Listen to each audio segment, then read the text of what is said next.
Alina didn't cover pain. She harvested it. Tears weren't tragedy, they were thumbnails. Grief wasn't sacred, it was sponsorable. She could frame heartbreak in under 6 seconds and turn it into 60K views before lunch. Some called her a storyteller, but really, she was in distribution. Raw emotion, neatly packaged and monetized. The deeper the despair, the higher the CPM. And her sponsors? Give us real suffering, or we pull funding. No edits, no pity, just performance or perish. So when she stepped into the village, her lens was already hunting for sadness that could sell. The dust clung to her camera grip like guilt. Children peeked from crooked doorways, their whispers light and sweet, like burnt sugar fading on the tongue. Perfect texture, she thought. This'll sell.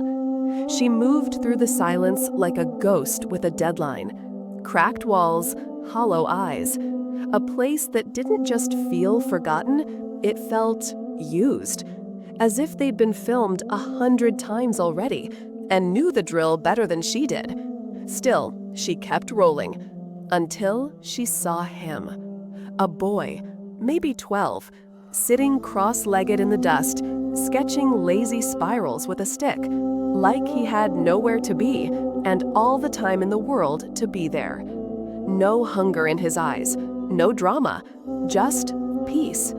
She crouched down, camera humming. "What's your name?" she asked. He didn't flinch, didn't even look impressed. Then, with the calm of someone who's already seen how this ends, he said, "Are you filming to remember us or to forget yourself?" Silence.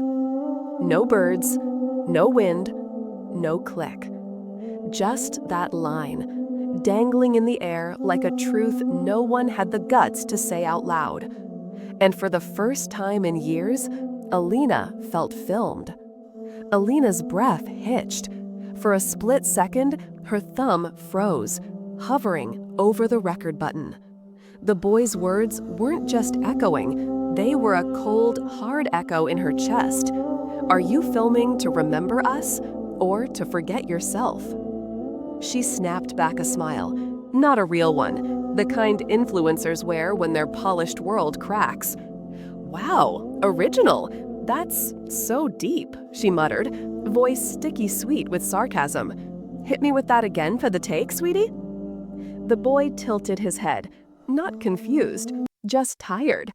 Like he hadn't just seen masks before, but had seen through them 100 times, knowing they'd never come off. Behind her, the village breathed, a quiet, collective silence. Not watching with hope, but with the stale familiarity of a nightmare they'd had too many times.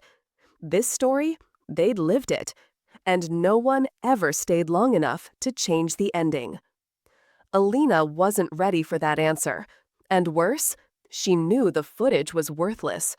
No tears, no hunger, no viral sadness, just that unsettling calm. She slowly lowered the camera, not because she chose to, but because it chose her. The lens no longer a shield.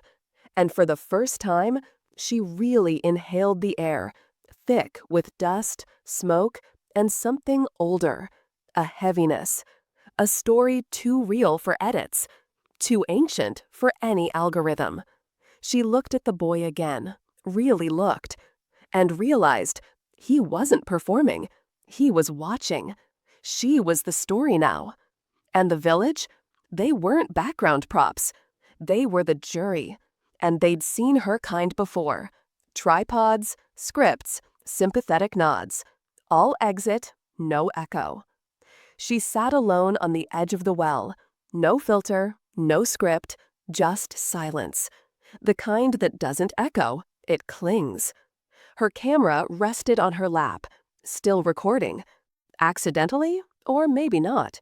She scrolled, swipe after swipe, her feed, her fame, her face, one curated tragedy at a time.